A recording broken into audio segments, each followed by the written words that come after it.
Welcome to the Table Podcast, where we discuss issues of God and culture, brought to you by Dallas Theological Seminary.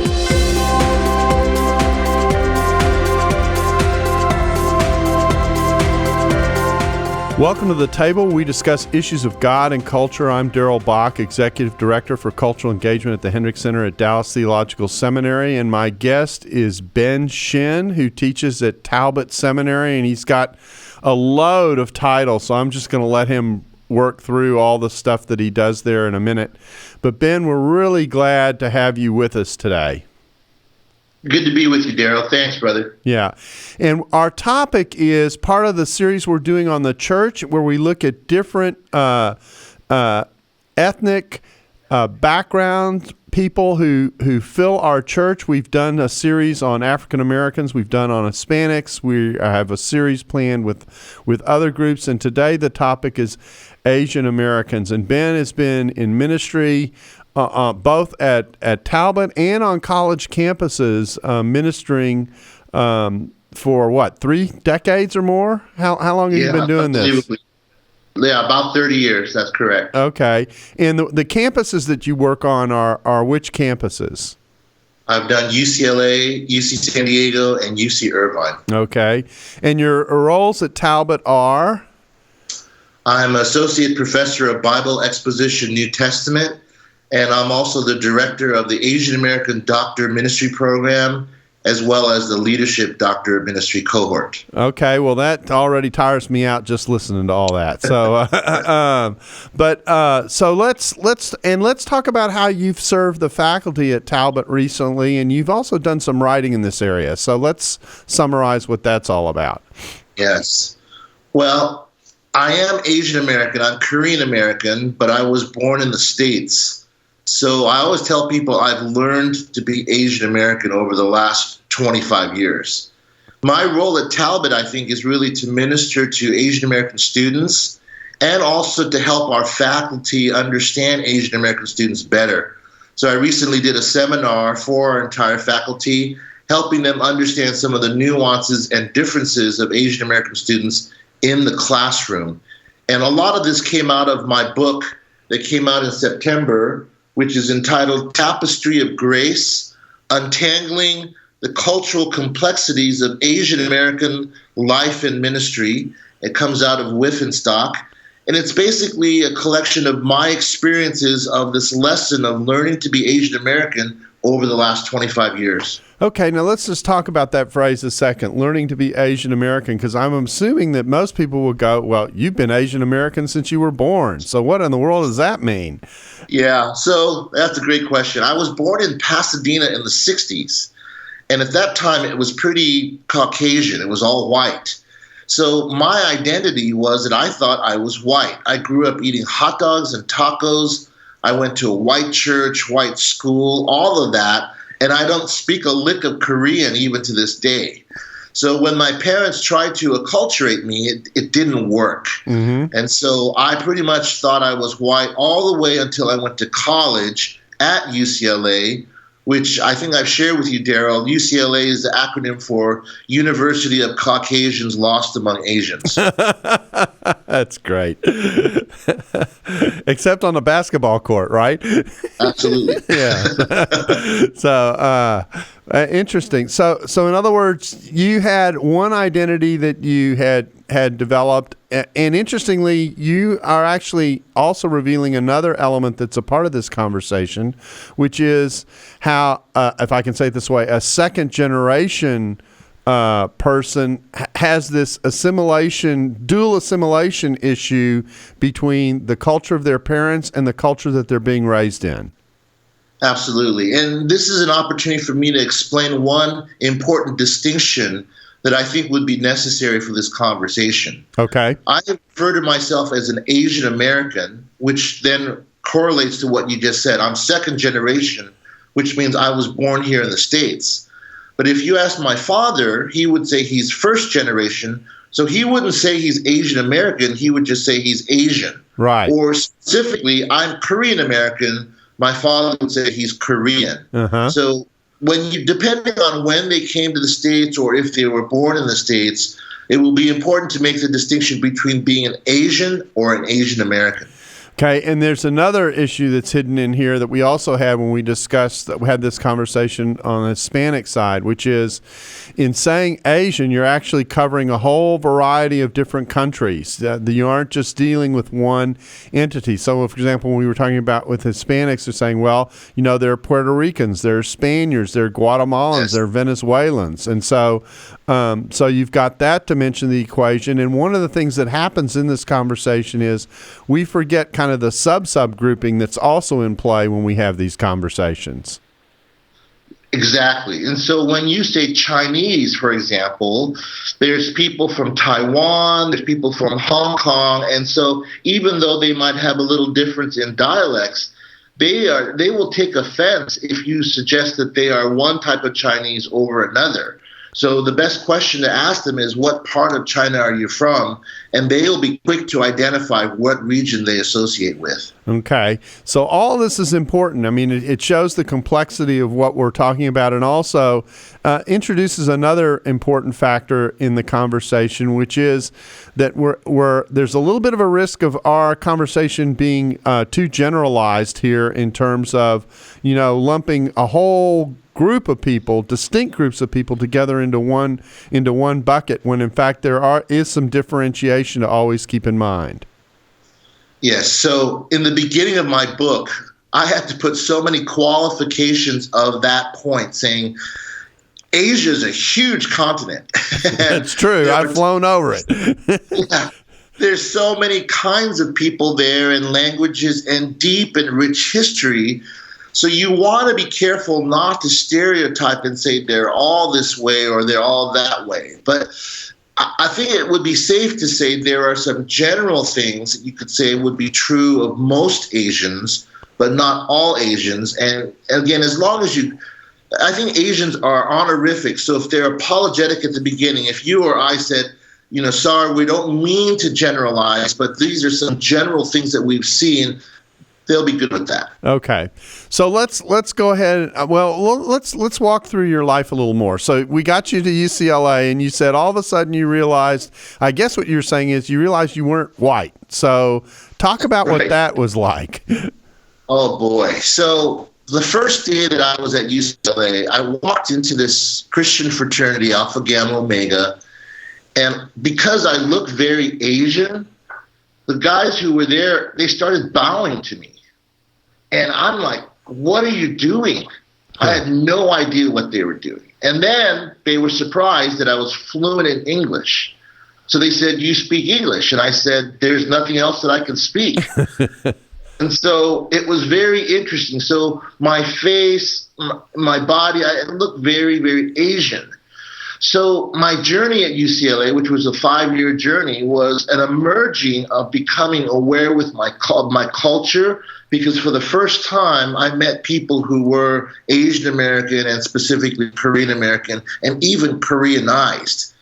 And so I started eating the foods. I started picking up a few words. I saw some of the cultural nuances, and I kind of liked it. I think I felt like, wow, this feels comfortable. And so this formation, identity formation, which I take it came alongside and adjusted where you were previously, obviously became something that stuck with you. Yeah, and it was during my college years that I first got involved with the Korean American campus ministry. And then from there, that led me to go to Korean American churches, which I had never gone to. So just to give you an idea, of my first probably 20 years, I went to Lake Avenue Congregational in Pasadena under Paul Cedars' leadership. Yep. And in college, I was at John MacArthur's church, Grace Community. I was a pretty, fundamentalist Christian. And then I get introduced to the Korean church, and it's very different. And that's where my formation really took off. Now let's talk about this a little bit, because some people would go, well, is establishing and getting comfortable with his identity a good thing or a bad thing? I mean, does it segregate the body, or is it inevitable as a part of a person's identity? How do you view that question? I view it as a realization of God's design. Obviously, when we look ahead to Revelation 5 and 7, there's every tribe, nation, tongue that will be worshiping the Lamb. In the meantime, God has placed all of us, different ethnic, makeup, to be gospel carriers. And so my call is to be Asian American, and I've been able to be in two cultures. So that's been very advantageous for me as I look ahead to the future and think about even my kids who will be more Caucasian or Westernized than I have been. Okay, so one of the tensions that you sometimes hear is that the church at 11 o'clock is the most segregated hour in American culture, and yet I think sometimes it's hard for people to understand that some of the reason why that exists is because people who operate as a minority in the culture, when they get to operate in their own world, in their own sphere, that actually is a positive experience for them to be able to be, if I can say it this way, among their own in some way. Is that a proper way to think about what's going on here sociologically? Yes. Now, that is a complex issue, Darrell, because homogeneous churches may not exactly be in heaven, according to Revelation 5 and 7, but at the same time, this side of heaven, it becomes necessary for evangelism, because usually same people will reach same people more likely, and they can experience God in their own spiritual and cultural expressions. And to be honest with you, in America, this is a big struggle, because when you look at multicultural churches, usually the given language is English. And the celebration of each specific culture, even though there's a diversity in the congregation, is oftentimes lost. And so from an Asian American sociological perspective, they would say white churches that try to be multicultural are either colorblind or they try to whitewash everyone. And as a result, they defer to the majority culture. And so the question is, in what way is that multicultural? Right, exactly. And so, one of my responses to this is to say, as long as these communities have a connection to larger portions of the church that are multicultural so that there's input, this is not necessarily such an unnatural move to make. In fact, you see it, just see it in the Asian community with Korean churches or Chinese churches or whatever. You see it in virtually almost any community. African American community, it's part of how they've survived as a culture to have this dimension. What the Hispanic churches are the same way. It's a simplified world in which it becomes easier to function for a while, and it's almost like a vent and a relief. Oh, absolutely. And then there's a whole language barrier. What about people who don't speak English? I mean, How can they survive in those situations that they can't? Yes. So, so that's a huge background. So let's turn our attention to some of the distinctives of, wait a minute, we aren't done with your story yet. I just realized. So we got you in ministry. So you've ministered on a variety of campuses, and you minister at Talbot. Talk a little bit about the background of your experience there. So I started in the white church, and I was there for 25 years. And then when I was getting out of college, I was invited as a worship leader to go to my first Korean church. Now, I kind of have a rock and roll background, Darrell, and so I played with more beat than the Korean church was used to. And I brought in a 12-string, steel string, acoustic electric guitar, and I was rocking out. And people thought I was the anathema. People were like praying for me as I was leading worship. It was crazy. And so I realized the Korean church at that time was not ready for what I was bringing in. I did not know any of the cultural cues. So I'm probably about 26 now. I'm in the Korean church, and I'm making every cultural blunder possible. I'm touching people. I'm not bowing. I'm looking them directly in the eye. I was looked at as a punk. I was a punk. And so I made every cultural mistake and blunder possible. That's one of the motivations for why I wrote the book, because I wanted to warn people who were like myself saying, don't do this. This is every mistake that you could possibly do culturally. And so as a result, I think I've accumulated quite a lot of, advice and wisdom for that. And so then I was in a church, and then I became a youth pastor in a Korean church in 1989. And I stayed in that Korean church for 15 years. It was quite a learning lesson. It was a high curve. And I picked up some of the cues culturally. And I've been ministering in the Korean church ever since. So I'm 53 years old. First 25 years in the white church, and the last 27 years in the Korean church. And it's been a great experience. And then you've also had, alongside your ministry at Talbot, these ministries, a college outreach that you've done on various campuses. Yes. So our ministry at UCLA, Irvine, and San Diego, it started as Korean American Christian Fellowship, and then we dropped the K in 1998 because it was a stumbling block, because we would be evangelizing on campus, and they would look at our sweatshirts and say, do I have to be Korean to come to your group? And we said no. So we changed our name to CCM, which stood for Crossroads Campus Ministries. And then we became more Pan-Asian, not just Korean. And then we have several non-Asians in the fellowships as well. So that was quite a learning experience also. Okay, well, that kind of overviews your background and how the journey that you've been on. And I also think it helps people to understand how a person can kind of have, and does have oftentimes, a dual identity, an identity as a Christian at large, if you will, but also the particular ethnic connection that they have, and that those two things can work together in a way that is helpful for people. Oh, absolutely. Absolutely. That's been my journey. Okay.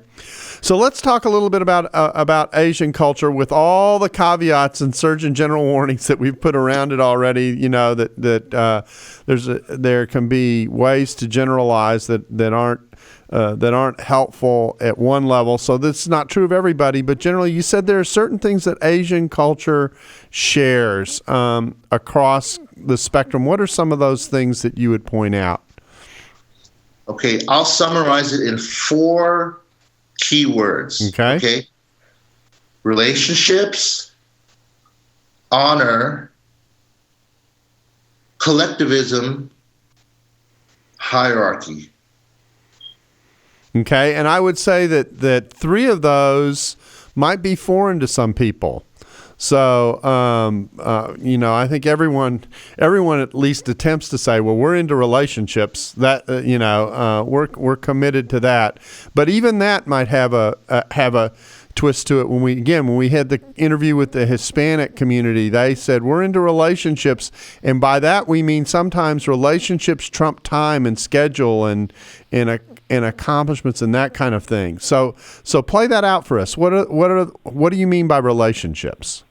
Okay, so the idea is we are not linear in terms of time. We are more event-oriented when it comes to going to something. So that means we're not punctual. So we joke about Asian time as being something that's not on the dot. So if something's at 5 o'clock, we might show up at 5:45. It's all good. And as long as you're there with the people, that's what really matters. And so you want to have opportunity to get to know them and be with them. I tell people, and this is related to the collectivism idea too. Okay. Asian culture thinks not about me, but we think about we. Mm-hmm. It's very similar actually to the culture of the New Testament, where it's all group oriented. Right. So within that, when you have groups, there's also a sense of honor, where you honor the group and the older people and so forth, which is connected to the hierarchy. But then also, if you don't follow the group, you also shame individuals and whole families potentially. Okay, so they're all kind of linked together. Okay, well, that you did link them together. I want to kind of go through them one at a time, which is a very Anglo thing to do, to break it up. But let's so the relational thing. The interesting thing, what you said about relationships is also what you hear from the Hispanic community. They have a very similar kind of relational emphasis in which the schedule is less important than the relationships, and so So, you've got Latin American time. It sounds like Latin American time and Asian time are almost exchangeable. Okay, let's talk about honor. I think this is one that probably most people out of an Anglo background probably understand less about than any of the other things you mentioned. Yeah, so I wrote a whole section on that related to shame, which is the downside of honor. I heavily relied on David De Silva's work, Honor, Patronage, Kinship, and Purity, which I'm sure you're familiar with, because parallels between the first century and the 21st century are uncanny. And so when you honor a person, that is that's one of the highest virtues you could ever do for a person. You honor their name, you honor their family, their reputation, and to speak poorly of them or to look down on them, to shame them that's like a cardinal sin. Okay. And this is both honor, both individually and collectively, right? I mean, you honor the group as well as the individual. Yes, so individuals would include people who are of status or rank, like pastors, for example. It would be parents who are older. It would be grandparents. It's usually the males, because it's very patriarchal as well in the culture. So again, those are the kinds of people that would be honored in that situation. Now, another element that I find, at least in Asian circles when I travel in Asia, is the role of importance of family, not just living family, but even ancestors in the background and that kind of thing, which is a little bit another unique feature. We're running into a break, so I think we'll get started with this. We may not finish it, but talk a little bit about the role of ancestors in the thinking of many Asians. Well, I think it's notable on the upside that we look to our lineage and we honor them. I think that's a good thing. Again, there's always a bad side, and that is sometimes in Asian culture there's ancestral worship, which is a big issue in Asia, in Korea in particular. And so they have rituals, and so sometimes it's syncretistic. So Asian pastors, let's say in Korea, sometimes are unwilling to speak out against ancestral worship because, again, it might shame people. So that shame dynamic comes into play, and it becomes sometimes a detriment rather than a help. I raised the question of the issue of how do you challenge people in an honor and shame culture in which criticism, I would take it, is a hard thing to introduce. How does that work? Yes, you're absolutely right. The reason why criticism, at least directly, would be frowned upon is because it shames the person. So here's something that you can appreciate, Darrell. You have to do a parabolic approach to the side. And so what you would do is you would either find other people who could have greater social credibility with the person you're going to criticize, or you kind of let the word go down the line and get to the person. Now, I'm not saying this is right or wrong. I'm just saying this is what I've observed in terms of how you would confront a person. Okay. Now, this flies against Scripture in part, and there's one particular passage I want to bring up, and that's 1 Timothy 5:1. Where the NAS says, do not sharply rebuke an older man, but instead appeal to him as a father. Now, when I show Asian Americans or Asians that verse, they can't believe that's even in the Scripture. Because it's unheard of, because of hierarchy and honor, that you would even say something challenging to an older person. But I let them know, you have permission from the Scripture to do this, but make sure you do it in the proper way, in an honorific way, to appeal to them as a respected father. So those are a couple of ways that I would probably advise a person. You can do it, but that's kind of the cultural nuanced way to do it. Okay. And let's talk about, let's shift now and talk about collectivism, which is thinking about the group, which in a Western culture, particularly European Western culture, we're so focused on the individual, we tend not to think in group terms very much.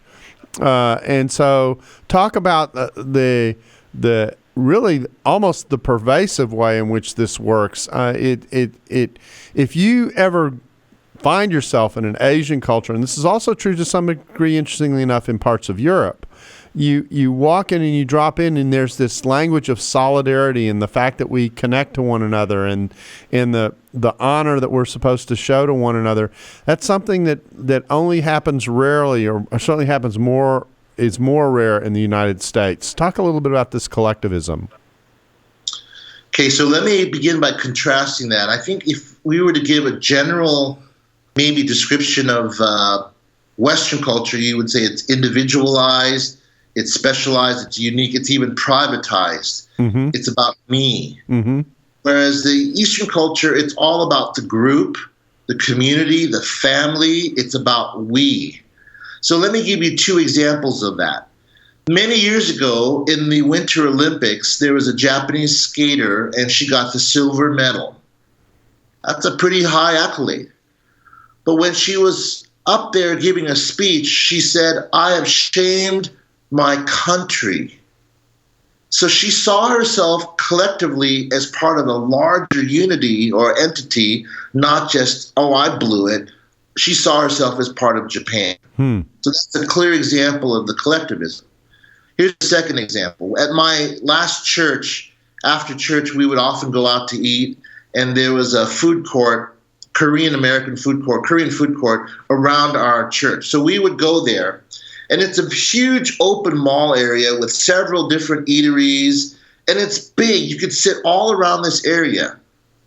I didn't understand this until I connected it to collectivism. What would happen is we'd go with 30 people out to eat, and they would bring all the chairs and tables together in one area. It was a fire hazard. But the reason why is because of collectivism. And whenever someone said, "Oh, I'm going to go eat over here," they would grab that person and bring them and say, "No, you have to join us." And so that's an example of the collectivism. It's ingrained, it's deeply impressed in their soul, and that's how they function almost all the time. You know, your food example makes me think of, I've just was in Hong Kong and having a meal. And one of the things that I love about a Chinese meal is that the table is in a circle, and there's this serving area in the middle of the table. And what people do is they don't order their food individually. They even order it corporately. They get a variety of things, and then you spin this thing around, and everyone takes a little bit out of it. You know, It seems to me it's a perfect illustration of what we're talking about. Yes. So, that actually impacts thinking, because I not only think about what happens to me and how that impacts me, but I'm constantly aware of how what I do impacts the people I'm connected to. So one of the things that we saw at the college campuses, going to the pizza place was always good, because you wouldn't order an individual pizza. You ordered one large pizza, and everyone grabbed their pieces. Uh-huh. Again, that's just collectivism in action. Yes, exactly. And actually, it is a very biblical value, the sense of having a connection to the other people in the body, that you don't just represent yourself, you represent a group, you represent Christ and that group. All those values are a part of biblical values that oftentimes, when we think individually, we don't think about our connection to other, and even our participation and contribution that we're supposed to make to the group as being a part of the group. That's right. Okay, the last one's hierarchy. Talk a little bit about that. And I think the way I want to ask this question is, I think most of us understand hierarchy in general, but is there anything peculiar about the way hierarchy works in Asian culture? Yes. So most Asian cultures are highly influenced by Confucianism. Okay. And Confucianism is made up of 5 hierarchical relationships. It's like a ruler to a subject, a parent to a child, a husband to a wife, a brother to a younger brother, and an older friend to a younger friend. And so in these hierarchical relationships, everyone knows where their pecking order is. Okay. So here's an interesting thing that I didn't understand until many years later. People would, when they would meet me for the first time, they would ask me what year I graduated from high school. And I thought, that's kind of an odd question. But what they were doing, Darrell, was they were sizing me up, knowing whether I was older than them or younger to them. Because depending on how I answered that question, if I was older, there was a specific honorific language that they would speak to me at, whereas if I was younger than them, then they could kind of speak down to me. So again, this was like, wow, this is wild. Western culture is flat. It's egalitarian. Right. Not in terms of Eastern culture. It's very hierarchical. Okay, so you put all these factors together, and obviously it makes for a very distinctive culture and a distinctive way of relating. You said you broke a whole series of cultural taboos when you first started ministering in this area. I suspect that because of the way you were enculturated to begin with, that you walked all over these in some way or another. Can you talk about what some of these things are? And part of it is to ask the question this way. If I, as an Anglo person, walk into an Asian context, an Asian American context, and I'm trying to minister and be sensitive to people coming out of that context, what are the mistakes I'm likely to make? And what should I avoid doing? Okay. Well, how many hours do you have left? We got some time, so just keep going. Okay. We'll just keep going on this. So one of the things that I think is important is that if you are confronting or encountering an older person, when you shake their hand, for example, in American culture, you don't want to give them a dead fish. You want to give them a firm grip, right? Mm-hmm. You don't do that in Asian culture. You instead, in Korean culture, what you do is you would kind of cup your elbow if you're younger, and that you would just put out your hand, they would grab it. Because if you squeeze it, you're challenging their authority. And that's what I did. I squeezed so many older people's hands, and they looked at me with, like a death look. I was like, sorry. I thought I was being friendly. The same is with touch. You don't touch them. So, you go up and you pat them on the shoulder. Hey, bud, you hug them.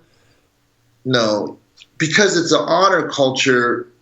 It's kind of related to purity and space. You have this cleanliness area where you just don't touch them. You just bow, you honor them, and so forth. And again, if you don't do that, then you are shaming them. So I think those are just a couple of the initial things in terms of greetings. And are there other actions or things that you do that you might be completely unaware of that might rub someone the wrong way, if I can say it that way?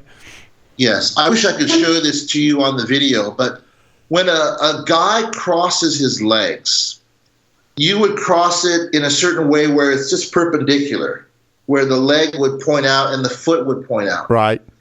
But in Asian culture, when you look at men, when they cross their legs, they do it in what we would call a feminine way, where the leg crosses and points down. Mm-hmm. And the reason why is one of the most shameful things you could ever do is point your foot towards someone's face. Because, again, it's a purity law, right? Your foot has stepped on the ground and almost everything that's dirty. And so I used to look at men and go, wow, they kind of look effeminate. Why are they doing it that way? Because they were not wanting to shame people with the bottom of their foot. So that's one thing. Another thing is you never touch a person's head. That's also a sacred space. Mm-hmm. And so if you do that, I've seen people almost get in fights when they would touch their head, and they would want to throw down and have a rumble. And I was like, what's going on? Well, because that's a sacred honorific space. You don't touch that head. Interesting. I'm reminded of the first time I had to remove my shoes going into a home. It was when my first trip to Japan, and I thought to myself, "This is so strange. What in the world's going on here?" So, and again, it's one of those cultural things where it's not a matter of right or wrong. It's just different, and being aware of it is just being sensitive. Absolutely. Yep. Okay, well let's talk about. Let me deal with one other issue that's sensitive, and that is how have Asians been viewed culturally, the history, and then when you talk about when you've interacted with the Talbot faculty and trying to have them be more sensitive to the Asian Americans who are attending the school and to the Asians who are attending the school, what kinds of things are you telling them? So in our grading scales, we often have something called participation, where you get a few points with students ask questions and so forth. Right. If they are Asianized, they're never going to ask a question in class. And the reason why is in their particular country, like let's say Korea, for example, the professor just lectures and lectures and lectures. And if you ask a question, it's viewed as challenging the authority of the professor. So I told our faculty, look, our students will study harder than the average student because they have language challenges and so forth. But they will never ask a question in class, and they will sit in the back with their pack or their herd of friends. And if they ask a question, they will come up together at the end of class and ask a question privately, or they may come to your office hours. So that's one thing that I tell them. Also in class, when you ask people to break up and have a discussion, they'll often be shy and will feel either misunderstood, or it will be challenging for them to contextualize or relate to other people of different races. So I'll tell them, if you want to maximize group discussion, then have them talk amongst themselves, and they will have usually a spokesperson who might share what the group came up with as a whole. So those are just a couple of things that I shared with, so that the teachers at our seminary would understand the students are not aloof, they're not disengaged, they're with you. It's just that's their upbringing. Another element that I know that we've talked about here on our campus is the way in which authorities get cited in papers and that kind of thing, which can sometimes run into plagiarism issues in terms of the West. Talk about that difference a little bit. So you may have heard this idea, but in Asia, imitation is the highest compliment. And I don't believe there are plagiarism guidelines or restrictions in a lot of Asian countries. So when our students come into the Western seminaries, we've had to institute classes that teach people, well, in America, you have to cite so-and-so if it's their idea. And I think it's a shock for some of our Asian students at first. They're like, wow. And so sometimes they just have to be reminded if they're caught, and let them know this is not allowable in American culture. And so it's pretty shocking to them. It's actually an example of where collectivism is one value and individualism is another. In other words, yes. Wisdom I take it that wisdom in Asia is shared wisdom, and so it doesn't matter who said it as long as it's wise, you pass it on, and the content is what matters, not who cited it. Whereas in America, it's kind of intellectual individual property kind of thing. It's my idea. Yes. Yeah. It's a good example of this of a cross-cultural difference that sometimes we don't even think about. Let me ask you one other question, and that is, tell me what I, as an Anglo, don't get about, or might not be likely to get about Asian Americans. We've talked about a lot of things, but is there anything that's particularly, how can I say, challenging about the Asian American experience that I, as an Anglo, might not be aware of because I haven't lived as an Asian American? Yeah, great question. So let me walk you through how I would break the ice if you were a Caucasian wanting to get to know Asian American. The key is food. Offer them a meal, invite them to your home, share a meal. That will break the ice. When you do food, which is a big part of the culture, they will feel comfortable with you. Now, what's going to be also, this is something I've done with my students, then I'll offer to pay for the food. When you do that, they will be indebted to you forever, because as the authority now, you are lowering yourself, in a sense, below them. And that's going to really speak to their hearts, because they're used to the structure, almost a caste system of hierarchy, right? Mm-hmm. And so if you can do this for them, they will see you as not only very kind, but they will also see you as very benevolent and willing to minister to them. Here's one more thing. This will empower them tremendously. This is something that I learned as a parent. This is something I would say works with millennials. This certainly works with Asians. Ask them their opinion. What do you think? You see, they're always taught this is what to think. If you ask them, what do you think? You're empowering them. You're giving them value. You're saying, I'd like to hear what you have to say. So ask the questions, because they think we have all the answers as either, professors or as the Westerners. But if we ask them to share, some of them will not stop talking because they have not had the opportunity to do this. Now, let me raise one other issue with you, because most people aren't aware of this, but Asians and Asian Americans have kind of had to, I don't know what other word to use, have kind of had to fight for their presence in American culture. Most people aren't aware of the history of even immigration in relationship to the presence of Asians in the United States. Can you talk a little bit about, one, that history, and two, the impact that has had on Asian American self-understanding? Yeah. So immigration's been really tough. It wasn't until 1963 that immigration opened up where more Asians can come over.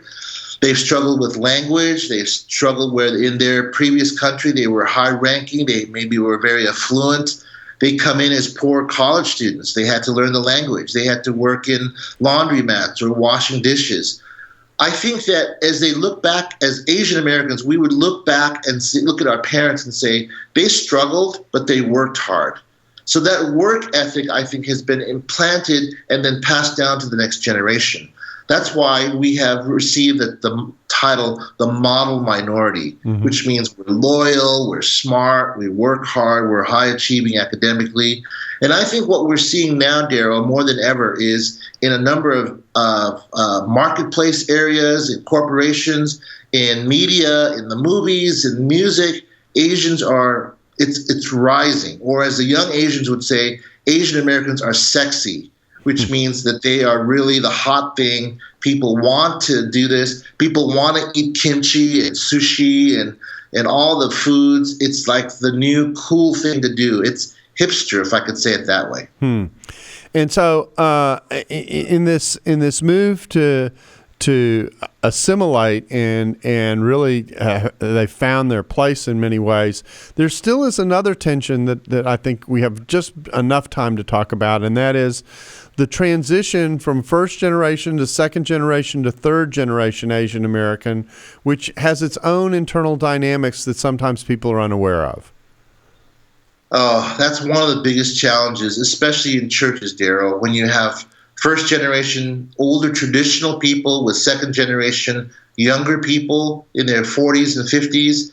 Because of the hierarchy, they're still looked down upon as children. Whereas they may be very high achieving in their particular corporation, for example. And so as you're related to the parents, you will always be their child. So they would apply Ephesians 6:1, children, obey your parents in the Lord, right? Yeah. For this is right. But see, we would say in American culture, a child is someone who's past 16, right? They can get their driver's license. In Asian culture, you're always their child, no matter how old you are. So they're not given opportunities to soar. They're given responsibility, but maybe not the authority to make their own decisions. So this is the plight. This is the challenge. This is what I consult churches with all the time. And I'm just praying that we can all work it out somehow with the gospel in Christ. Because there's a real tension that comes as the younger people come along. They're more assimilated in some ways to culture. They have accepted and in some cases rejected certain traditions of the older group, and so there's real pressure there. And I think what's happened, unfortunately, is that history that the parents went through of immigration and hardship and struggle. A lot of people in the second generation, we dismiss that. We don't know that because we had the easy life.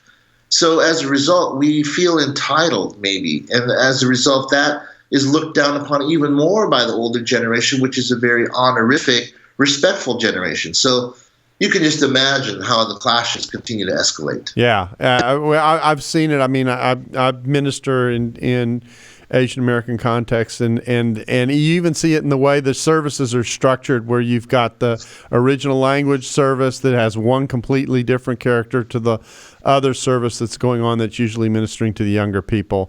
Ben, I want to thank you for taking the time to kind of help us understand a little bit about Asian American culture and the element that it makes up in the church. You know, the reason we're doing this series is because we believe the church is made up of a variety of people and that God has brought us all together in Christ, and yet there's an ethnic identity that people, you know, live with. It's a part of who they are, and understanding that is an important part of being in the church. So we thank you for being a part of our conversation today.